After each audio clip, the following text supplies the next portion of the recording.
মঞ্জু ভাই, একটা ব্যাপার তো এইটাতে কোনো সন্দেহ নাই যে অন্তর্বর্তীকালীন সরকার ক্ষমতায় আসছে নানা ধরনের বাস্তবতাকে সামনে রেখে। অনেকগুলি বিচার ছিল, সংস্কার ছিল, নির্বাচনটাও ছিল। কিন্তু নির্বাচনটার কথা বললে অন্তর্বর্তীকালীন সরকারের সবাই যারা এক মুহূর্ত আর ক্ষমতায় থাকতে চান না, তারা বলেন তারা বাইরে অনেক বড় বড় কাজ ফেলে এসছেন, তাদেরও আরো অনেক কাজ আছে, তারা ঠিকমতো কাজও করতে পারতেছে না অনেকে, কিন্তু তারপরেও তারা এটা থাকতে চান এবং ভাবেন এবং বলেন যে তাইলে কি আমরা বিএনপির মতো একটি দলের হাতে, যারা আবার আওয়ামী লীগেরই মতো, তাদের হাতেই ক্ষমতা দিয়ে চলে যাব? তাহলে আর এই জুলাই আগস্টে দিয়ে আমাদের কি লাভ বলে? এবং একদম একই ভাষায় এনসিপি কথা বলে। কারণ এনসিপি, আমি প্রশ্নটা এরকম যে এনসিপির আসলে মানে ভোট যদি হয়, বাংলাদেশে যদি নির্বাচন হয়, তখন এনসিপি রেলেভেন্টই থাকবে না। ওর রেলেভেন্ট থাকার জন্যই এরকম একটা সরকার দরকার। সেজন্য ভাই আমি ওই সেনাবাহিনী প্রসঙ্গে যে আলোচনাটা উঠেছে এটা একটু আলোচনা করতে চাই। প্লিজ করেন। আমি কিছু কথা বলি যেটা হয়তো কোনো না কোনো সময় ইতিহাসে আপনারা সেটার একটা সত্যতা পাবেন বা পাওয়ার সম্ভাবনা আছে। একটা হলো যে শেখ হাসিনা যখন লিভ করছেন, কান্ট্রি লিভ করছেন, বা আমাদের ভাষায় যিনি পালিয়ে যাচ্ছেন, তখন উনি আসলে কি করেছেন? তখন উনি সেনাবাহিনী প্রধানকে বলেছেন টেক ওভার করার জন্য। টেক ওভার করার দায়িত্ব দিয়ে উনি অ্যাকচুয়ালি লিভ করেছেন। সেনাবাহিনীর প্রধান আপনি দেখেন অ্যাকর্ডিংলি উনি সকল রাজনৈতিক দলকে ডেকেছেন। ডাকার পরে সেখানে শুধুমাত্র জাতীয় পার্টির মানে আমাদের যে ইঞ্জিনিয়ার সাহেব এরশাদ সাহেবের ভাই জিএম কাদের সাহেবই বলেছেন যে আপনি টেক ওভার করেন। আদার দেন অন্য কোনো পলিটিক্যাল পার্টি সেনাবাহিনী প্রধানকে এই পরামর্শ দেন নাই।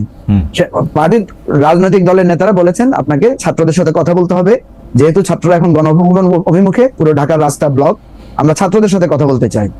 তাহলে দেখেন সেনাবাহিনী প্রধান কিন্তু একটা ওয়াইজ ডিসিশন নিয়েছেন যে উনি ওই সময়ে টেক ওভার করেন নাই, এবং উনি এরপরে গিয়ে ছাত্রদের সাথে কথা বলেছেন, ছাত্রদের সাথে পরামর্শ করেছেন। এরপরে সলিউশনটা আমরা সবাই জানি কি হয়েছে। এখন আপনি হয়তো আমাকে বলতে পারেন যে এটার তথ্য আপনি কোথায় পেলেন?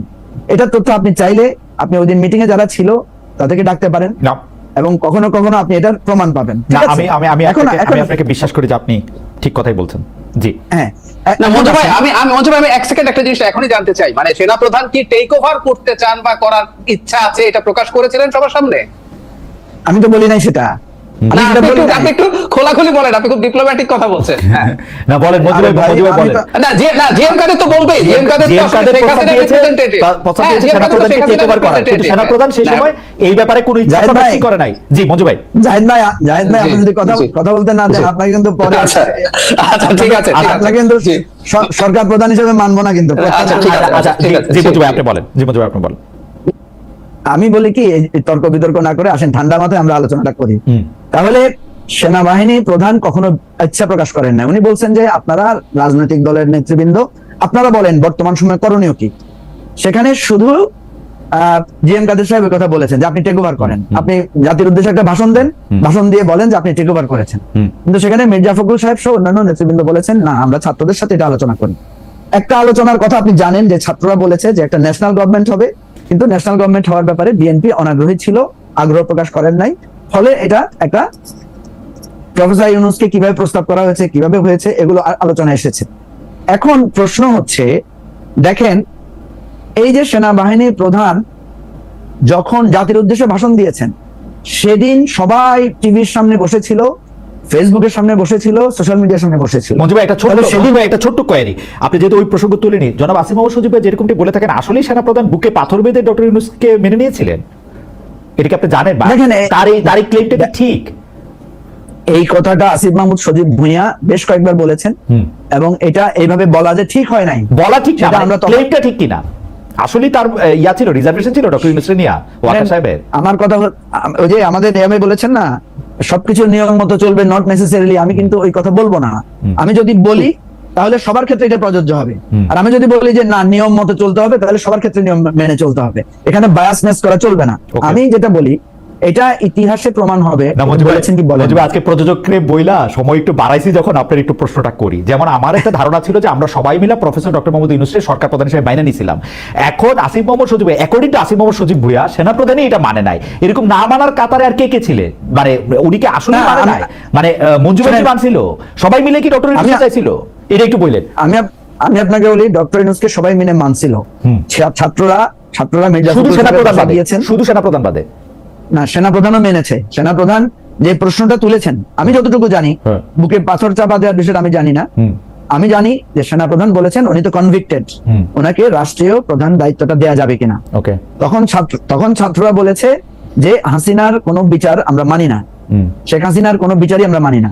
হুম। তো এই জায়গা থেকে তখন যখন হার্ড কথা যাচ্ছিল এবং ছাত্ররা একটা পর্যায়ে বলেছে যে তাহলে আপনারা আপনাদের পথে যান, আমরা আমাদের পথে আছি। তো ডক্টর এই কথা বলে যখন মোহাম্মদ ইউনূস তারপর আসিফ মোহাম্মদ সজীব ভুঁইয়াকে বললেন যে তুমি এটা টেলিভিশনে গিয়ে বইলাও আসো। না, এটা ধরেন এই আলোচনাগুলো আমরা না করি, এই ধরনের আলোচনাগুলো, কারণ এগুলো থেকে তো খুব ভালো কিছু আসবে না, কারণ আমরা তো এটা বললেও হবে না। আসিফ মাহমুদ সজীব ভুঁইয়া এটা বলেছেন, এটার প্রতিবাদ করতে পারেন সেনাপ্রধান হ্যাঁ। অথবা যারা ওখানে উপস্থিত ছিলেন তারা। আচ্ছা। এটা আমি আর আপনি শুধু ধারণাই করতে পারবো, আমরা Okay. কিছু বলতে পারবো না। Anyway, Okay. Okay. আমরা পুরানো কাসন্দি আমি ঘাটতে চাচ্ছি না, আমি আপনাকে যেটা বলতে চাচ্ছি, হুম। তাহলে সেনাবাহিনীর প্রধান যখন অ্যাড্রেস করেছেন নেশনকে, হুম। সেনাবাহিনীর প্রধান যখন সকল রাজনৈতিক নেতাদেরকে ওনার সেনাভবনে ডেকেছেন, হুম।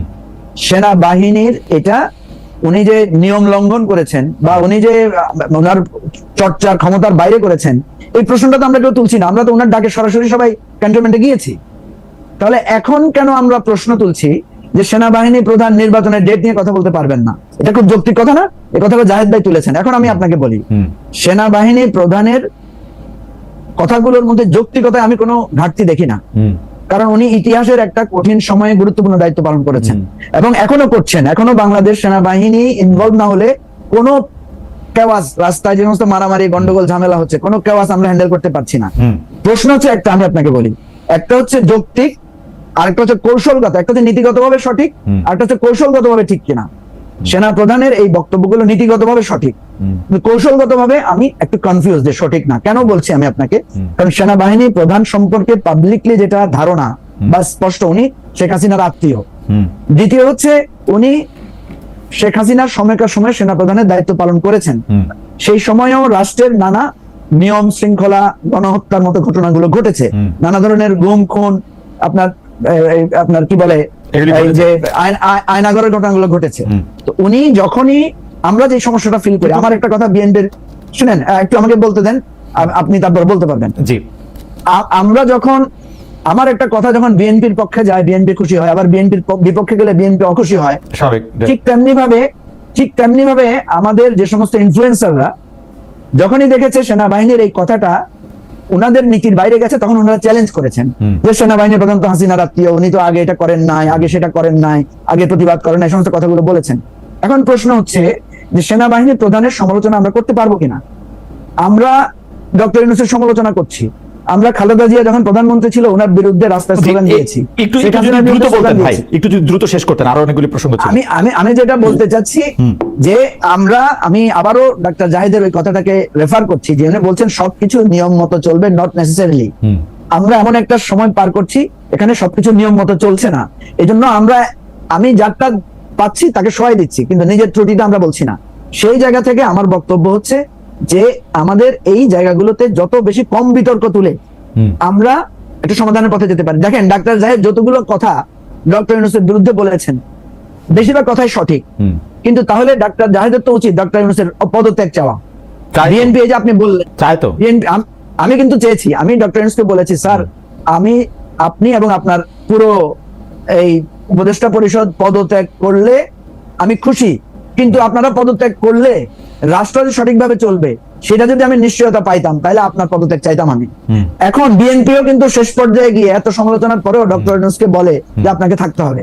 আমাদেরকে মনে রাখতে হবে ডক্টর ইউনূস চাইতে শতগুণ যোগ্য লোক আমাদের বাংলাদেশে আছে, কিন্তু ডক্টর ইউনূসের মতো গ্রহণযোগ্য লোক একটাও আছে কিনা আপনি আমাকে দেখান। সমস্যাটা সেখানে, মানে যোগ্য এবং গ্রহণযোগ্য।